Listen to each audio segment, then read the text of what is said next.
Bonjour, c'est le dernier podcast de l'année 2023 et j'ai le plaisir d'inviter Ronnie Broman, grande figure de l'humanitaire, ancien président de Médecins sans frontières et qui commente beaucoup l'actualité, du moins quand on l'invite à le faire, ce que je fais. Bonjour Ronnie, Bonjour. comment décrirais-tu la situation humanitaire à Gaza en ce moment? Je décrirais la situation humaine et sociale plutôt que humanitaire, car l'aide humanitaire arrive au compte-gouttes, très très loin de ce qu'il faudrait faire. D'ailleurs, il est inimaginable que l'humanitaire se hisse au niveau des besoins, puisqu'il s'agit de reloger pratiquement 1,5 million ou 1,8 million personnes, de les aider à se nourrir, à se soigner. C'est bien au-delà de toutes les capacités. La situation des gens s'aggrave, on pourrait dire d'heure en heure, en tout cas de jour en jour. Après les dizaines de milliers de blessés, dont un certain nombre meurent, puisque des blessures graves restent sans soins ou sans soins adéquats, elles s'infectent, vu les conditions dans lesquelles vivent les gens, et finissent par se gangréner, par générer des septicémies, des infections incurables, ou en tout cas impossibles à soigner dans les conditions de Gaza. La faim arrivent, les épidémies avec le froid, le fait que les gens sont dans la rue. Donc on a un mélange de dureté de la vie pour les survivants et de menaces constantes et qui passent à l'acte, qui pèsent sur eux, puisque les bombardements sont maintenant généralisés. Je ne reviendrai pas sur le fait que les gens qui sont au sud sont allés au sud parce qu'on leur disait que le sud serait sûr, que seul le nord était attaqué. Maintenant, le sud est attaqué, et il est attaqué plus violemment encore, avec une intensité de bombardement qui parfois surpasse celle du nord. Donc la vie de chacun tient un fil, et un constat que faisaient des équipes de Médecins sans frontières, qui en ont vu d'autres, pourtant qui ne débarquent pas sur le terrain de la guerre, c'est qu'on n'a jamais vu autant d'enfants morts et blessés. Jamais. Les chiffres qui sont cités sont les chiffres du ministère de la Santé du Hamas qui sont mis en cause par certaines personnes en disant que ce n'est pas crédible. Est-ce que tu penses que le chiffre du nombre de victimes, on en est là vers le 20 décembre à plus de 20 000 morts? Et est-ce que ce chiffre te paraît crédible? Il y a même un ancien officier français, Guillaume Ancel, qui n'est pourtant pas proche du Hamas, qui disait que en fait, c'est encore plus important que le nombre de morts annoncés parce qu'il y a plein de gens sous les décombres qu'on n'a pas encore retrouvés.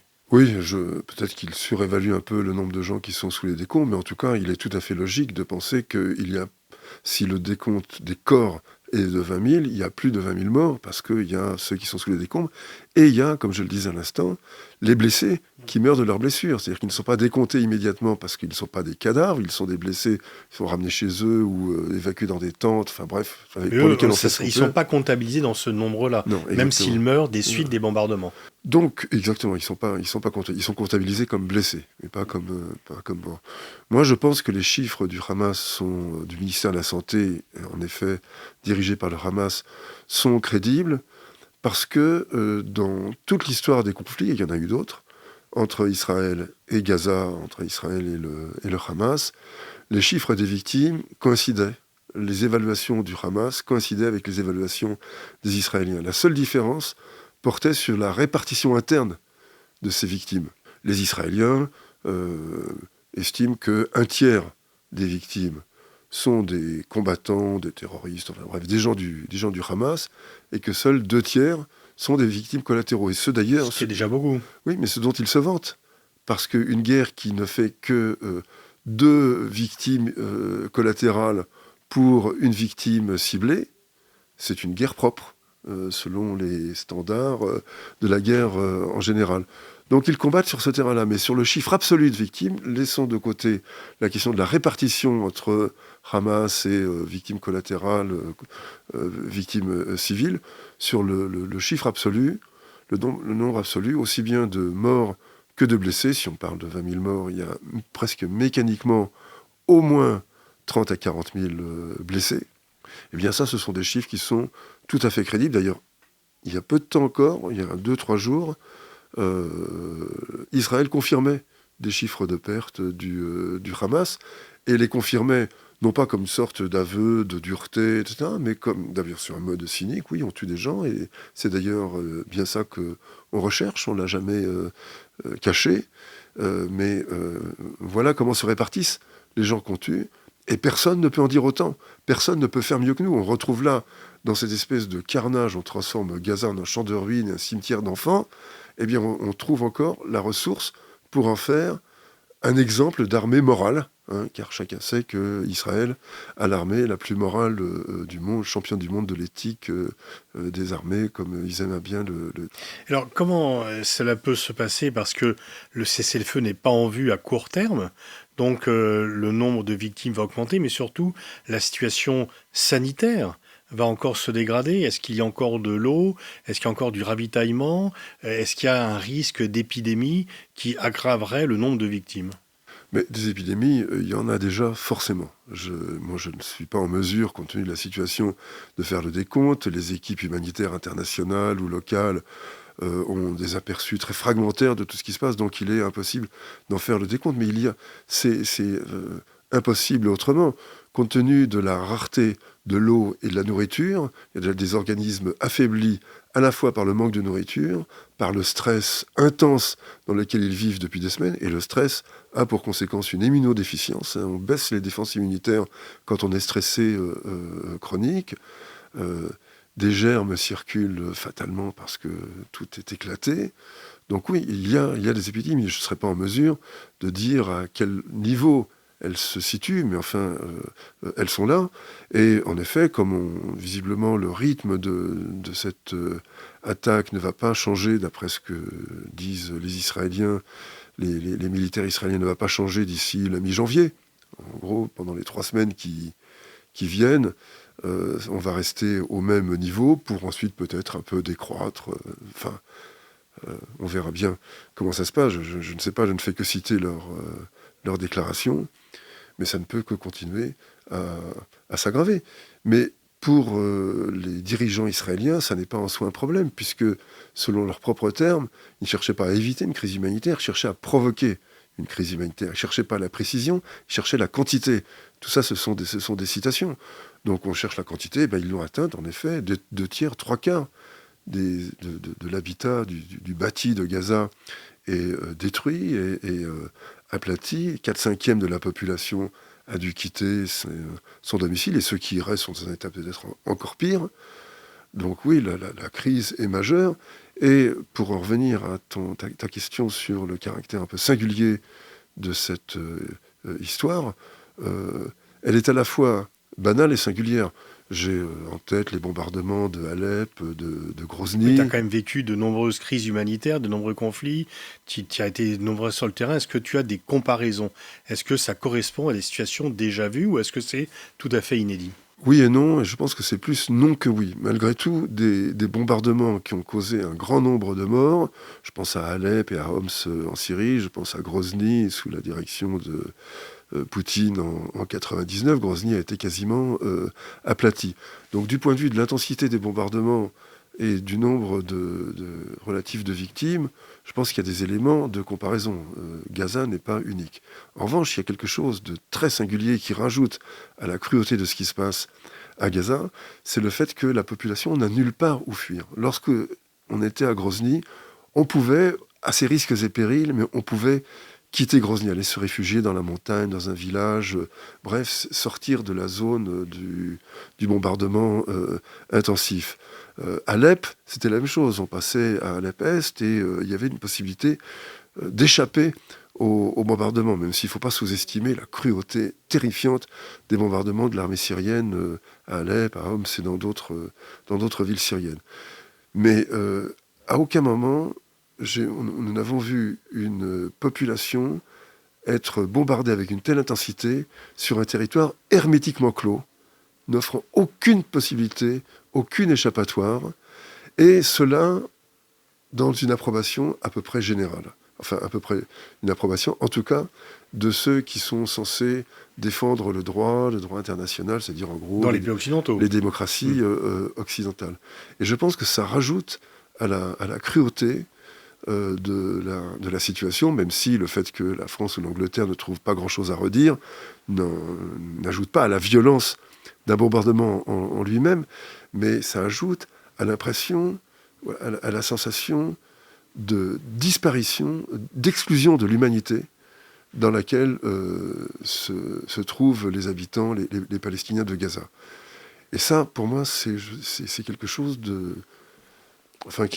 qui rajoute à la tragédie à un point qui est difficilement imaginable. Parce qu'on parle beaucoup donc des destructions, des bombardements, mais effectivement, ceux qui ne sont pas encore tués vivent dans la menace permanente de l'être, parce que les bombes tombent et ils ne savent pas où aller.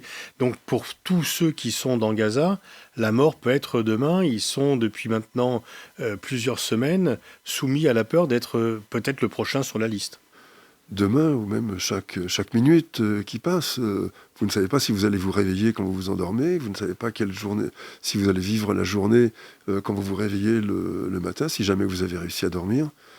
C'est vraiment l'endroit, comme dit le cliché, la formule, mais là elle s'applique, l'endroit le plus près de l'enfer sur Terre. Il y a quelque chose de terrible, et comme je le disais, et comme ça a été souligné par d'autres également, un cimetière d'enfants. C'est un charnier d'enfants plutôt qu'un cimetière d'ailleurs. Jamais les équipes humanitaires n'ont vu dans une situation de guerre, et bon, Médecins sans frontières, comme je le disais, on a vu d'autres, des situations de guerre, notre expérience collective, je ne parle pas de mon expérience personnelle à moi, qui est tout de même assez longue, mais l'expérience collective de Médecins sans frontières est extrêmement riche, étendue. On a été dans pratiquement tous les conflits de la planète au cours de ces 40, 50 dernières années.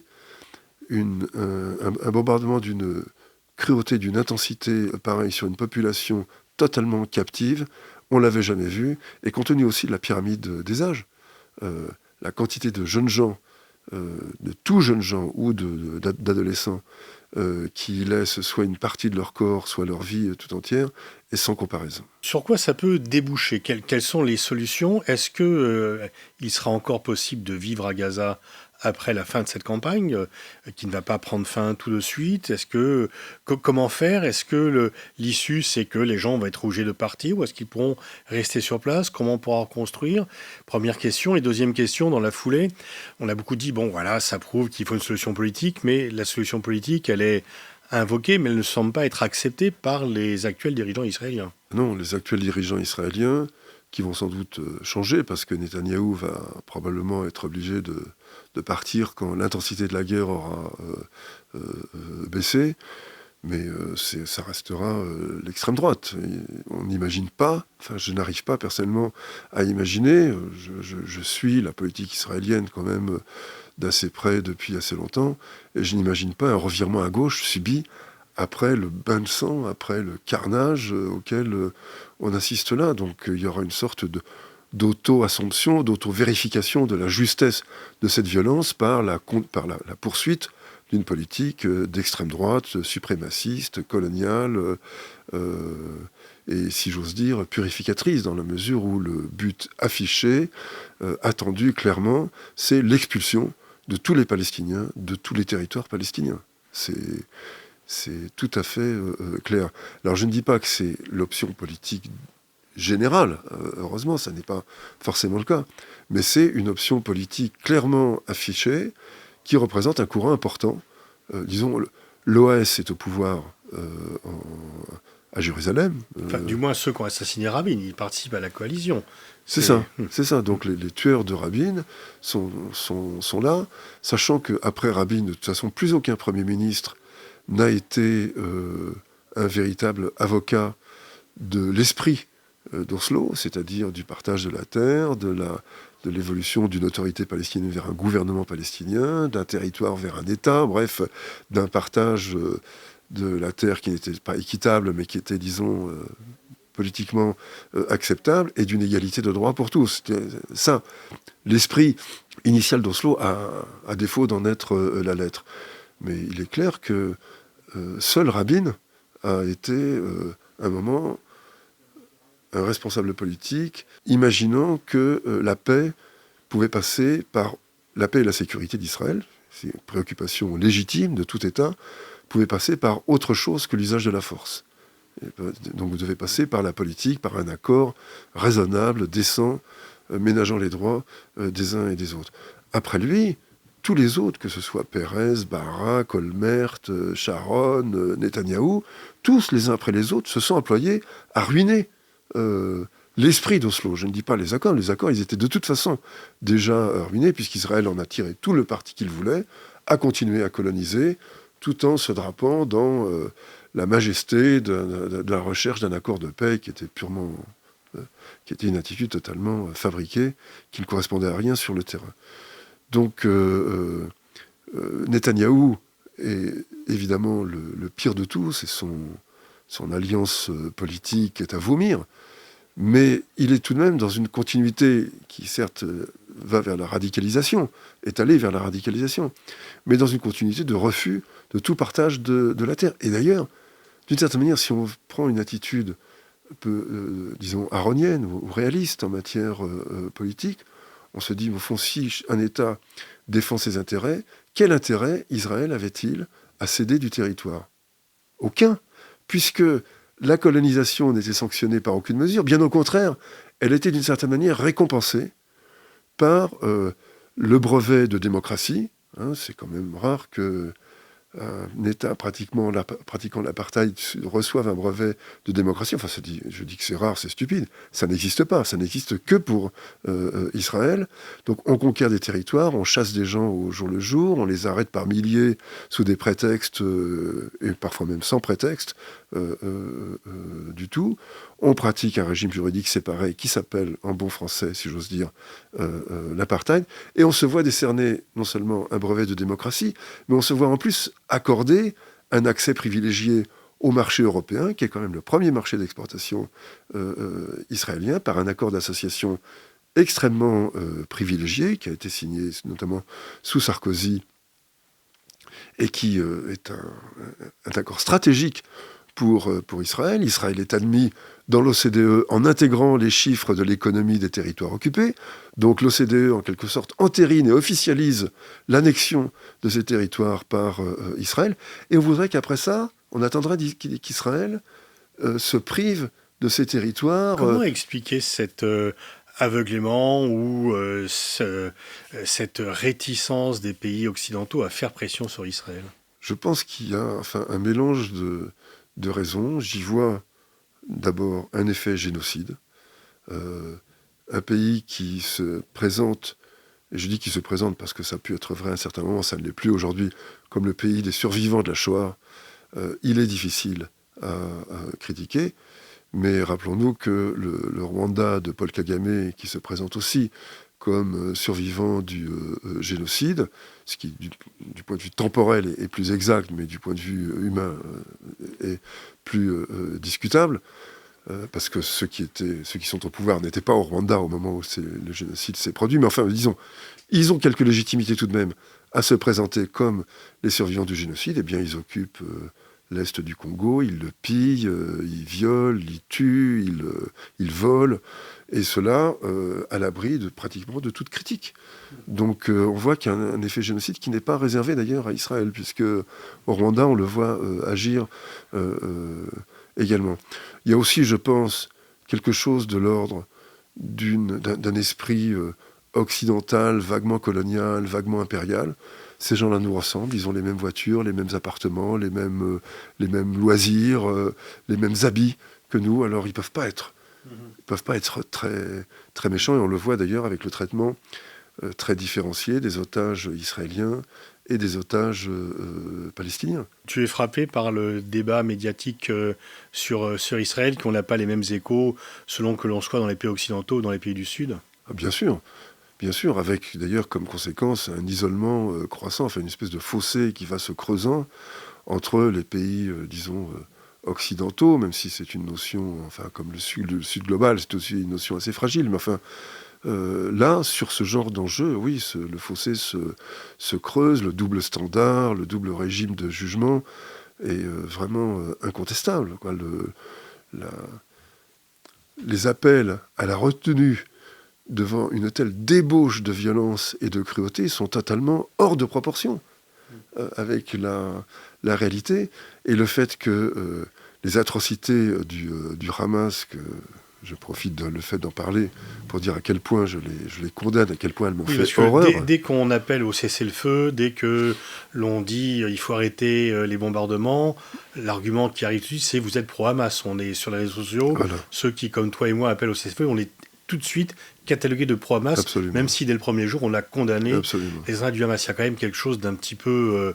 à la fois incompréhensible et tout à fait compréhensible en réalité. Oui, voilà, pour les raisons que je disais, une sorte d'identification spontanée à Israël, parfois un petit peu sous pression. Hein. Moi, j'ai par exemple eu l'occasion de m'apercevoir que Patrick Drahi était intervenu auprès de BFM pour que je ne sois pas invité. Patrick Drahi lui-même. C'est l'information qui m'est parvenue indirectement de la part de il va dans BFM. les détails, il va vraiment... Voilà. Ce milliardaire qui est en assez mauvaise posture par ailleurs, on imagine qu'il a des journées bien occupées, eh bien, il trouve le temps de décrocher son téléphone et ça fonctionne pour dire qu'un petit bonhomme comme moi ne devrait pas être invité à BFM. assez grave et assez hallucinant. C'est hallucinant. Donc je pense que c'est quand même indicatif de quelque chose qui est de l'ordre d'une censure, parfois d'une autocensure, parce qu'on sait que par les mal d'Israël, ça va aboutir à des pressions, le CRIF, un certain nombre de gens, les tweets, etc. Plus le fait qu'il y a une hétéro-censure, c'est-à-dire la censure d'un patron, enfin la tentative en tout cas de censure d'un patron par rapport à ses employés. Donc tout ça explique que un certain voisinage, un sentiment de parenté, de proximité, fait qu'on est plus proche des uns que des autres. Quand vous regardez les Palestiniens de Gaza, qu'est-ce que vous voyez? Des gens en haillons, ils sont crasseux, ils sont pouilleux, les mecs sont mal rasés, ils ont des têtes de sans-papiers. Ils n'ont pas d'identité, ils sont sans nom. Ils vivent dans un champ de ruines, ils sont sans nom, ils font peur. De cette manière, ils font peur. Alors que les autres, ils font pitié, ils inspirent la compassion. Voilà, je pense, ce qui conditionne une bonne partie du débat sur les otages. Jusqu'où ça peut aller? Parce qu'il y a quand même, si on voit peu d'images, il y a quand même, est-ce que les pays occidentaux ne vont pas s'affaiblir dans un soutien jugé inconditionnel à Israël? Est-ce que dans le grand schisme The West versus the Rest, est-ce que finalement, tout en critiquant la Russie et la Chine, on ne leur donne pas des arguments, même si eux-mêmes... On sait bien que les Russes et les Chinois sont assez peu sensibles au sort des Palestiniens, mais par contre, il y a un effet d'opportunité pour eux dans le combat contre le monde occidental. Et c'est pour les Occidentaux qui n'ont pas cessé de faire des leçons de morale par rapport aux conflits dans le monde, c'est assez dramatique comme effet. Ah oui, c'est catastrophique. L'Europe est totalement ridicule, sachant qu'en plus, elle finance une bonne partie de l'autorité palestinienne, laquelle est devenue au fil des années le relais sécuritaire des services israéliens, et que ces financements ont en plus... Aujourd'hui encore, l'autorité palestinienne continue sa coopération sécuritaire avec l'armée israélienne malgré plusieurs semaines de bombardements sur Gaza. Oui, alors j'imagine que c'est de plus en plus difficile parce qu'il faut quand même arriver à mobiliser des policiers, des militaires pour arrêter des gens qui veulent résister à l'occupation. Donc dans une même population, ça doit être de plus en plus compliqué. Mais enfin, je n'y suis pas pour le conseil. Mais en tout cas, ils essayent, en effet. Et n'oublions pas que le fait de financer l'autorité palestinienne, qui par ailleurs se finance par les taxes sur les importations, que Israël saisit régulièrement. Là, par exemple, en ce moment même, au moment où nous parlons, Israël a gelé les taxes sur les importations. Donc les salaires ne sont plus versés, l'autorité palestinienne n'a même plus le bénéfice minimum de sa collaboration avec Israël. Qu'elle poursuit néanmoins. Qu'elle poursuit néanmoins. Donc on a du mal à faire avec toutes ces contradictions. Mais en tout cas, ce que je voulais dire pour l'essentiel, c'est que le financement de cette autorité palestinienne dispense Israël de payer elle-même les frais de cette occupation qui font partie des obligations de puissance occupante. C'est pas... En fait, l'aide donnée aux Palestiniens, c'est une aide à l'occupation. C'est ça, c'est une aide à l'occupation. Donc nous finançons l'occupation, nous récompensons l'occupant en lui accordant un droit d'entrée à l'OCDE, un dû, comme je le disais, en tout cas qui intègre l'économie palestinienne, en lui accordant un brevet de démocratie, en lui accordant des droits d'entrée sur le marché européen qui sont privilégiés. Et donc, il n'y a pas lieu de s'étonner qu'on soit tenu pour complice. Nous sommes de fait complices subjectivement et objectivement complices de ce qui se passe là-bas. Et lorsqu'on utilise le droit pour se donner bonne conscience en appelant Israël à la retenue dans son attaque de Gaza, ou sa contre-attaque, peu importe comment on l'appelle, lorsqu'on fait cela, on souligne, sans s'en apercevoir, le fait que jamais ces rappels au droit n'ont été énoncés lorsqu'il s'agissait, par exemple, de dire aux Palestiniens qu'ils avaient le droit de se défendre contre l'agression israélienne, contre les saisies de terre, contre les expropriations, l'exclusion des villages, etc. Donc, je rappelle quand même que le droit de se défendre, c'est le droit de l'occuper, c'est pas le droit de l'occupant, c'est le droit de l'occuper, et que par ailleurs, l'installation de populations civiles dans des territoires acquis par la force, la colonisation, pour le dire de façon plus ramassée, est absolument prohibée par le droit international. Or ça, on ne l'a jamais fait. Le droit international n'a jamais été invoqué, en tout cas par les Palestiniens, bien sûr, mais pas par les puissances,